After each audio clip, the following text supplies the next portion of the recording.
So I logged into Grafana. So now we will try to go to the dashboard.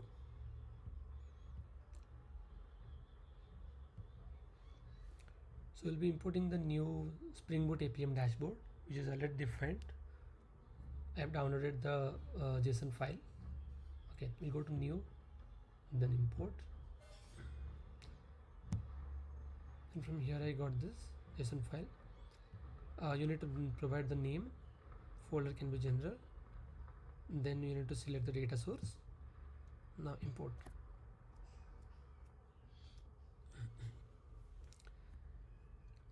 Here you can see all the basic matrices like the uptime, start time, heap used, CPU uses, and all those things.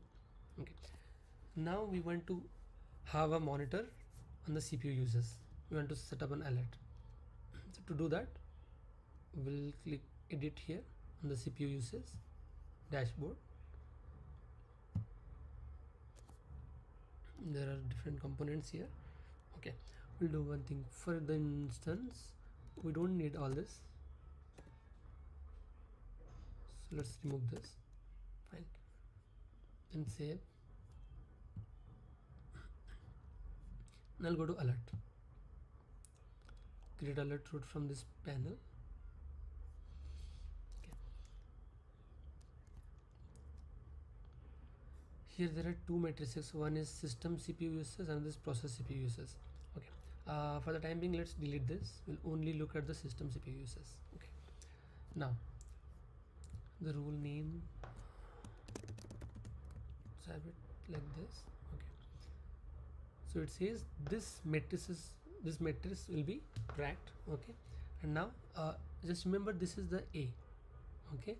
We can rename it, but for the time being let it be A. Okay. Here we are defining the query. So the matrix that we are going to fetch. But when this data is fetched, it will be in a time series format. You can see here time series format. Okay, now there are expressions here. There are two things. Okay, one is reduce, another is threshold. For example, let's say this is a time series data, and we are getting the data in a time series format. But from there, we will not be able to find out anything, right? So we need to see. Okay, before that, I must tell you, the intention here is we should have an alert, which will be sending us some email when the CPU usage goes beyond a particular threshold. Okay, so now here we are getting a list of data. Now here in C we will reduce this. So here you can mention something like, okay, what is the input for this part? Input is A. A means this. Okay, this data. Okay. Now I want to see if the last,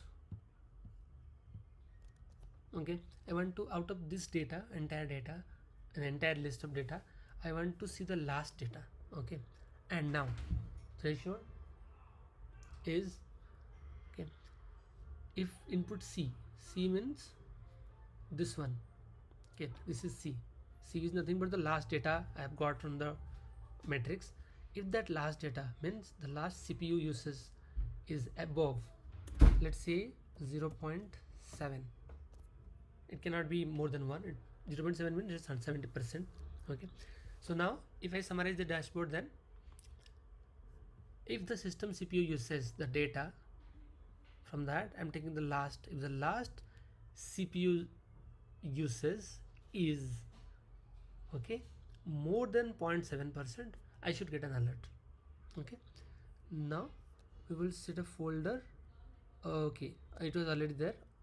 If you don't see anything here, then you can simply click a new folder. You can create one.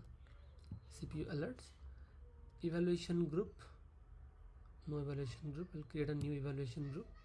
It says CPU alert. Okay, evaluation interval, in how many seconds or how many minutes I want to see this again and again. Okay, let's make it as 30 seconds. Create. Okay, now in every 30 seconds I will be getting the system will be checking for the data. Okay, now this is important, pending period. So pending period means one system sees that, okay, something is error, so there is an error, okay, or this alert is matching, it's more than 70%. After it sees that, there are two things: either it will take an immediate decision and send the alert, or it will wait for certain time. Okay, this 5 minute is the waiting period.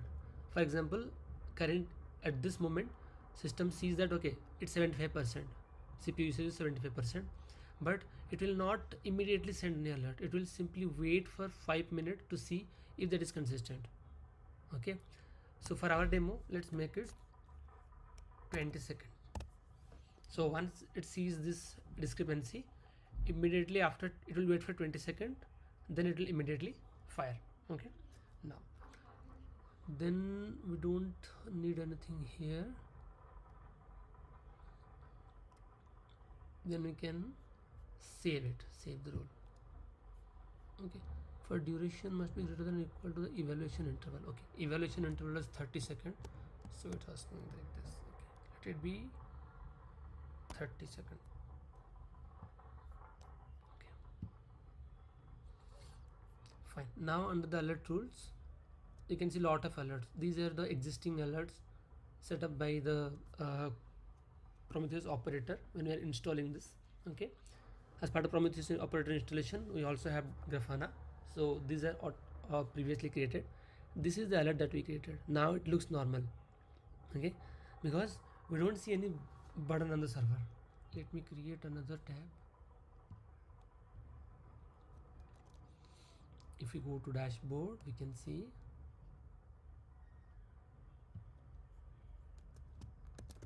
EPM.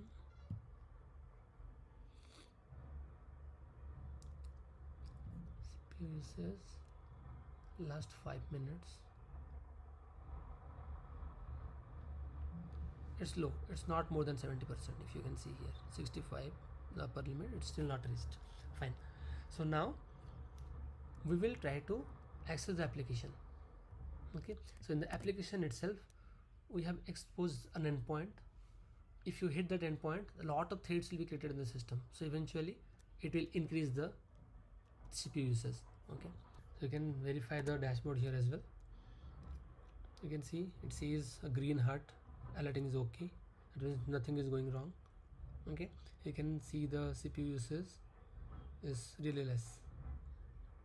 Okay, 5 minutes, fine. But now we will try to access the other endpoint, which will create lot of thread. Okay, flood.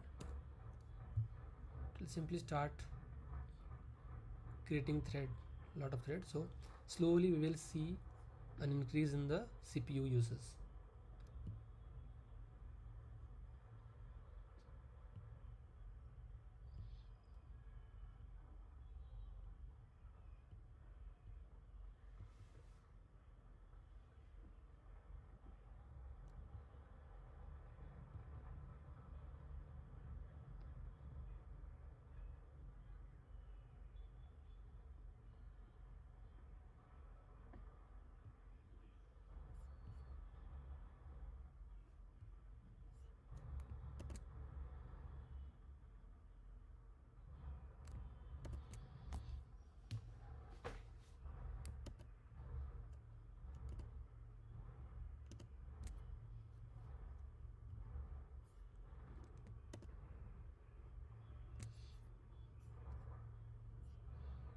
So you can see here pending means,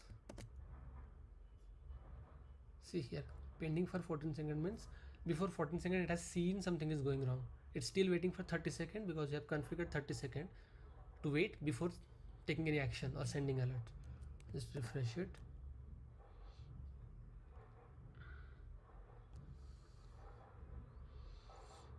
After 30 seconds is done, it should trigger an email. Okay, it's taking some time. See, you can see firing, right? That means it waited for 30 seconds and then it sent the email. It fired. Okay, and then again it's waiting for the next 14 seconds as per the periodic process. We'll just check in the email. Did we receive any email?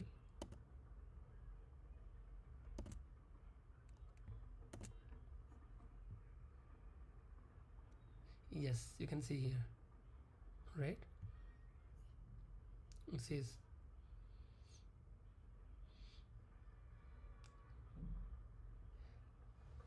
Okay, this is the basic, very basic part. Okay, you can also customize the values, the description and the summary. You can see it here. If you go to the alerting rules, so I see there only edit.